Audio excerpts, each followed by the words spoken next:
I am the alpha predator at Mezzacello, alpha farmer, alpha predator. And with my husband Rick and I, we live here in this urban oasis in the middle of downtown Columbus, where we are exploring the intersection between technology, culture, agriculture, and potential of helping people understand their relationship not only to themselves and health, but to food and the rest of the world and the emerging global implications of access to food, access to water, and food deserts. Here at Mezzacello, our mission is super simple: grow, maintain, sustain, and explain. And that explain part is super close to my heart because Mezzacello is both a beautiful urban garden, a scientific center for exploration, but a learning lab for young minds to understand the relationship between food, nutrition, effort, and discipline. And last summer, I was gifted the great opportunity through a Farm Bureau Youth Pathways grant to run a series of summer camps here that really expanded my vision of what that grow, maintain, sustain, and explain could actually be. As I work with young people in an educational, informal context all the time. One of the questions that we're not encouraged to ask kids is, what do you want to be when you grow up?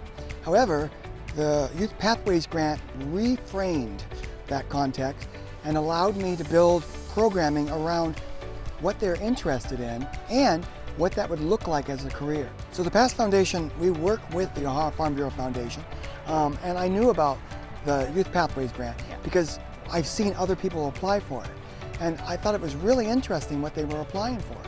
And I wondered, what if I applied for how we're going to grow food on Mars and how we're going to use robots to do that?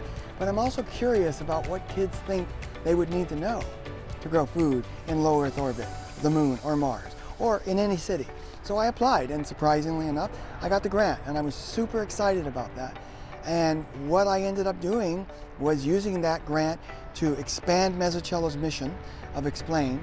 I used it to go out to 4 or 5 different community gardens and encourage them to start rethinking the way that they're interacting with their community and growing food, and why are you growing food?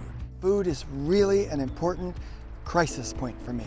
I need access to fresh food, and it just seemed like a no-brainer to create a facility to train and empower kids to learn how to grow food when there's no food available. Like, I live in a food desert. It is 20 minutes for me to walk to the nearest grocery store. There are no grocery stores here. But this is an urban oasis. I grow food here. I grow everything I need to grow food here, and I'm 10 blocks from the art museum, 15 blocks from the state capitol. So it can be done. I call these enclosed sustainable ecosystems. There are 7 of them. We're standing in one of them. This is our formal gardens where we grow basically things that empower the community to feel better about themselves. It's beautiful, and my neighbors really appreciate it. And it just brings everybody joy. It brings me biomass. It's green. There's lots of leaves here, lots of grass. This is my first one. It also attracts pollinators. So the various fountains attract pollinators. And behind me, I have the pollinator runway, which brings bees and butterflies and other birds and insects into my gardens to pollinate. Ecosystem 1. Ecosystem 2 is my pond. It's my aquatic ecosystem. It provides me water in the winter and in the summer. It provides me plants, algae, fish for protein because I eat them, and it also allows me humidity. It creates humidity in my gardens. My parterres are the 3rd ecosystem. They grow medicinal herbs and culinary herbs and keep me healthy and flavor my food. My 4th ecosystem are my chicken, rabbit, duck, cricket, mealworm, and earthworm biomes. They all live in various areas in the back. My 5th one is my potager gardens, where I grow food and use compost to grow food more effectively.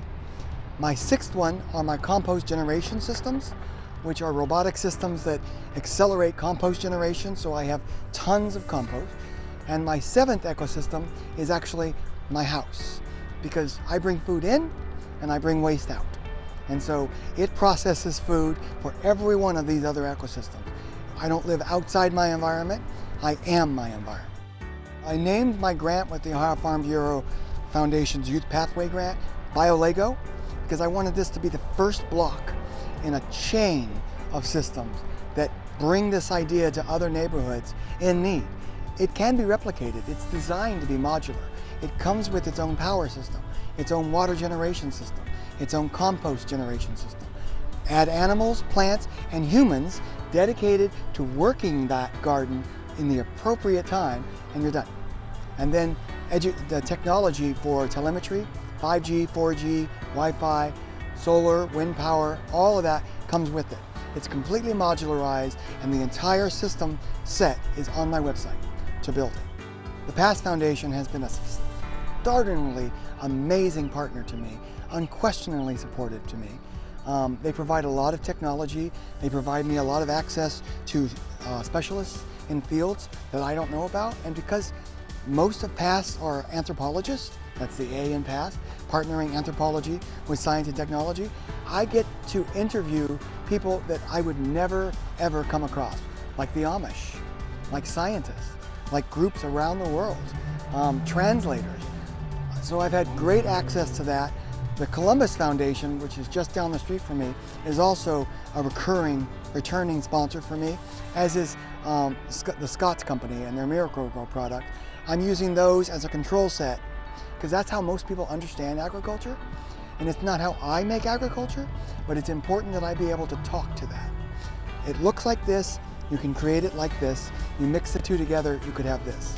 So I have great partners, and I would be remiss without mentioning my entire neighborhood. The Old Towne East neighborhood supplies me with security. They watch out for me, keep things from walking away. They give me grass clippings, they give me leaf clippings, they give me moral support, eggshells, banana peels, coffee grounds, and they send their kids here because they trust me. And the kids work for 2 hours and learn and take eggs home, take vegetables home. To be sustainable, you cannot be a castle. Castles are not sustainable. Siege them once and they're done. It really needs to be a community. And it's an ecosystem of people, ideas, agriculture, and partners.